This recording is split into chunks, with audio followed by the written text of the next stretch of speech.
Hello everybody! Here we are at the Siege of Yorktown National Park battlefield, staring down the face of a mortar. Now, right now, we are on what is known as Siege Line number 1, checking out that mortar, a howitzer, and what looks like a 6-pounder cannon there, and kind of climbing up the earthworks there. Here we are looking out across the battlefield. You'll see that brick wall in the horizon there. We are now in front of that on siege line number 2.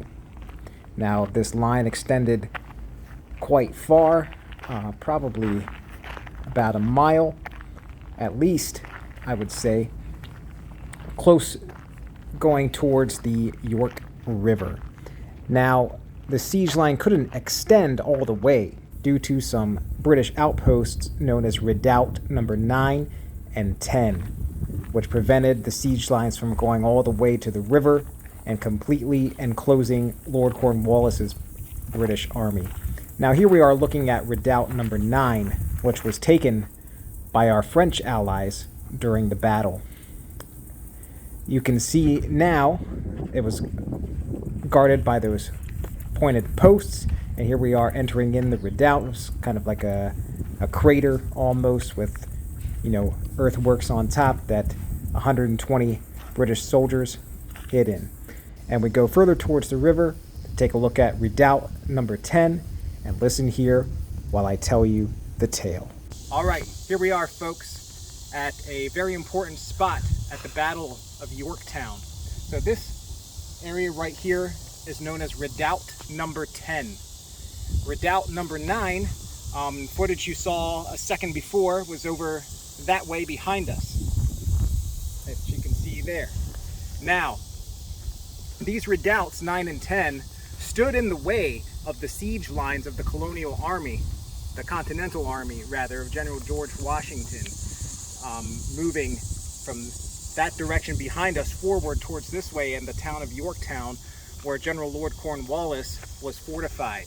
Now these redoubts were small outposts outside of the main fort and fortifications of the town of Yorktown. So they had to be taken because inside here were cannon, as well as 70 British soldiers in Redoubt number 10, and there were near 120 in Redoubt number 9.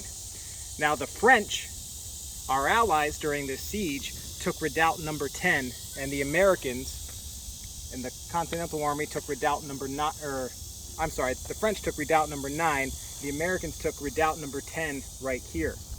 This happened on the night of October the 14th, 1781. It had to be done at night because that's when all the movements in this siege took place, and under the cover of darkness. There's no infrared or heat signatures back in 1781. Now where we're standing, right here in front of those pointy stakes, they would have been there during the battle. Now, not those exact ones. This is a kind of recreation of what was here. Now, what was here, right kind of where we're standing, and probably out in front a little more, were wood barricades. Okay? And a mining group of like grenadiers and stuff from the Continental Army had to come up with axes, hatchets, tomahawks, and chop through these things in order to get to the main fortifications. Now, this was supposed to be a sneak attack.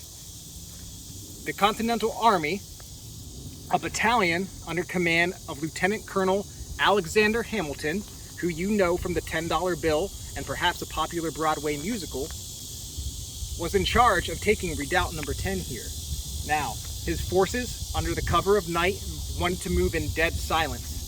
They came with unloaded muskets. They were not prepared to fire a shot. Their guns were completely unloaded, but they had their bayonets fixed. If you're familiar with the bayonet, it was probably about that long, 12 to 18 inches, and triangular in shape. An excellent stabbing weapon. And the wounds were hard to stitch up. So they wanted to move in silence and take this as quickly as possible. Now, they ran into those fortifications outside that had to be chopped up with axes and stuff, and that made some noise, as you can imagine.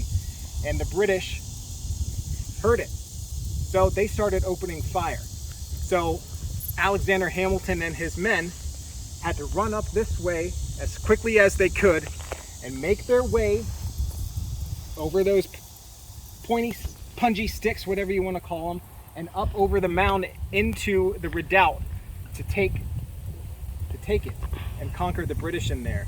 So they would have used some quickly constructed wood ladders to get over those sticks and in there and bayonet the British to death.